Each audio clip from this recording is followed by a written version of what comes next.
ಒಂದೇ ರಾತ್ರಿಗೆ ಬದುಕು ಅನ್ನೋದು ಪಾಪ ಬುಡಮೇಲ ಆಗ್ಬಿಟ್ಟಿದೆ. ಎಷ್ಟೋ ಕುಟುಂಬಗಳ ಕತೆ ಇದು. ಮನೆ ಜಮೀನನ್ನ ಕಳ್ಕೊಂಡು ಕುಟುಂಬ ಈಗ ದಿಕ್ಕು ತೋಚದಂತೆ ಆಗ್ಬಿಟ್ಟಿದೆ. ಮಂಡ್ಯ ಮೂಲದ ಗೌರಿಯ ಕತೆ ಕೂಡ ಇದೇ ಆಗಿದೆ.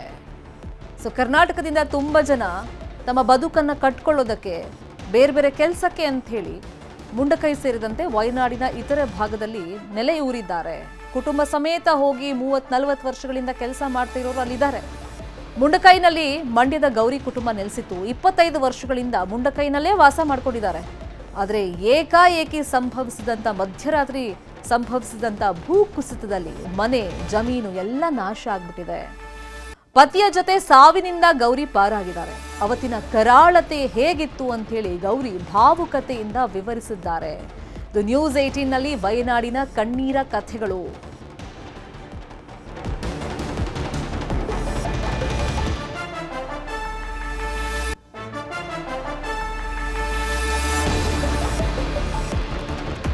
ಹಾಗಾದ್ರೆ ಗೌರಿ ಅವರು ಏನು ಹೇಳಿದ್ದಾರೆ, ಆ ಘಟನೆ ದಿನ ಏನಾಯಿತು, ಆ ಕರಾಳತೆ ಹೇಗಿತ್ತು ಅಂತ ಎಕ್ಸ್ಪ್ಲೇನ್ ಮಾಡಿದ್ದಾರೆ. ನಮ್ಮ ರಿಪೋರ್ಟರ್ ಆಶಿಕ್ ಗೌರಿ ಅವರನ್ನ ಮಾತಾಡಿಸಿದ್ದಾರೆ, ನೋಡೋಣ. ಈಗ ನ್ಯೂಸ್ 18 ಜೊತೆಗೆ ಮಾತನಾಡೋದಕ್ಕೆ ಗೌರಿ ಮತ್ತು ಮಹಾದೇವಿ ಇಬ್ರು ಕೂಡ ಕನ್ನಡದವರು. ಇಲ್ಲಿ ಬಂದು ಟಿ ಎಸ್ಟೇಟ್ ನಲ್ಲಿ ಕೆಲಸ ಮಾಡ್ತಿದ್ರು. ಈಗ ಅವರ ಮನೆಯು ಅವರ ಕುಟುಂಬಸ್ಥರೆಲ್ಲರನ್ನು ಕೂಡ ಅವರು ಕಳೆದುಕೊಂಡು ಒಂದು ರೀತಿಯ ಒಂದು ಅಳುವಿನ ಮಡಿಲಲ್ಲಿರುವಂಥದ್ದು. ಅವ್ರನ್ನ ಮಾತಾಡ್ಸೋಣ. ಅಕ್ಕ, ನೀವು ಎಲ್ಲಿತ್ತು ನಿಮ್ಮ ಮನೆ, ಏನಾಯ್ತು ಅಂತ? ನಮ್ಮ ಮನೆ ಒಳರ್ಗ್ಲಿಕಪ್ಪ, ನಮ್ಮ ಮನೆ ಒಳರ್ಗೆ ಈ ಮುಂಡಕೈಯಿಂದ ಪುಂಜರಿ ಮಠದಿಂದ ಕಲ್ಲು ಮಣ್ಣು ಬೆಟ್ಟ ಉಳ್ಕೊಂಬಂದಾಗ ಆ ಸೈಡಿಯೇ ನಮ್ಮ ಮಣ ಮ್ಯಾಕೋಸಿ, ಆ ರೋಡ್ ನಿಂತ ಮ್ಯಾಕ ನಮ್ಮ ಮಣ. ನಾನಂತಂದ್ರೆ 40 ವರ್ಷ ಕೆಲಸ ಮಾಡ್ಕೊಂಡು ಹೊಸಿ ಜಾಗ ತಕೊಂಡ್ ಕಟ್ಕೊಂಡಿ.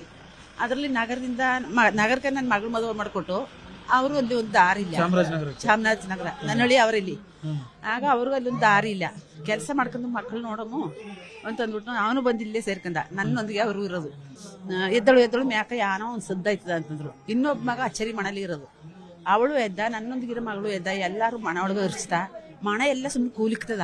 ಡಬ್ಬ ಅಂತ ಮಣ ಕುಲ್ಕತ್ತ. ಭಾಳ ಸ್ಟಾರ್ಟ್ ಮಾಡಿದ್ರಲ್ಲ ಅದು ಎಲ್ಲ ಕುಲ್ಕ್ತದ.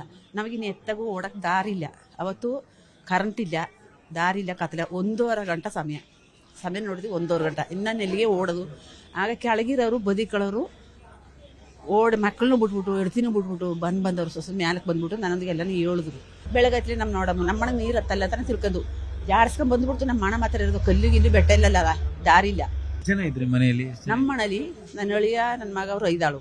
5 ಜನ ಇದ್ರಿ? 5 ಜನ ಇದ್ರಿ. 5 ಜನನು ಬಚಾವಾಗಿದ್ದಾರೆ? ಬಚಾವಾಗವ್ರ. ಆಗ ನಾನು ನಮ್ಮ ಗಂಡವರು. ಬಟ್ ಮನೆ ಎಲ್ಲ ಹೋಗಿದೆ? ಮನೆಯೆಲ್ಲ ಹೋಗದ. ಇನ್ನೊಂದು 10 ನಿಮಿಷ ಇನ್ನೊಂದ್ಸಲ ಬೆಟ್ಟ ಉಂಟದು. ಆ ನೀರೆಲ್ಲ ಜಂದ್ಕೊಂಡ್ಬಂದ್ಬಿಡ್ತುಕಪ್ಪ. ಆಗ ನಾನು ನಮ್ಮ ಹೊಟ್ಟಿಲಿ ನನ್ನ ಮಗ ನನ್ನ ಎಲ್ಲ ಕಿರರೋದ್ ಕಿರ್ಸ್ತೀನಿ. ಅವ್ರ ತಾತ ಅವರೆಲ್ಲ ಕಿರರೋದ್ ಕಿರ್ಸ್ತಾಮಿ. ಆಗ ರಶ್ರೆ ಇಲ್ಲ, ಅವ್ರು ತೆಗ್ಯಾಕ ಬಂಡಿ ಅಳ್ಳಾಡೋದು ಇಲ್ಲ. ಮಣ್ಣು ತುಂಬ್ಕೊತಕ್ಕಮ್ಮ ಅವ್ರ ಮ್ಯಾಲ. ನಮ್ ಬಂದ್ಬಿಟ್ಟು ಮುಖಮ್ಮ ಅಂತಂದ. ಮಕ್ಕಳೆಲ್ಲ ಸೇಫ್ ಆಗಿದ್ದಾರೆ? ಆರಾಮ ಸೇಫ್ ಆಗವ್ರ. ಹೆಂಗ್ ದಾಟಿದ್ರಿ ಈ ಚೂರಲ್ಮಲ ನದಿ? ನದಿ ದಾಟಿಲ್ಲ. ನದಿ ಇಚ್ಚರಲ್ಲಿ ಇರೋದು ಇಂತ ಕಾಡದಲ್ಲಿ ನೋಡಿ.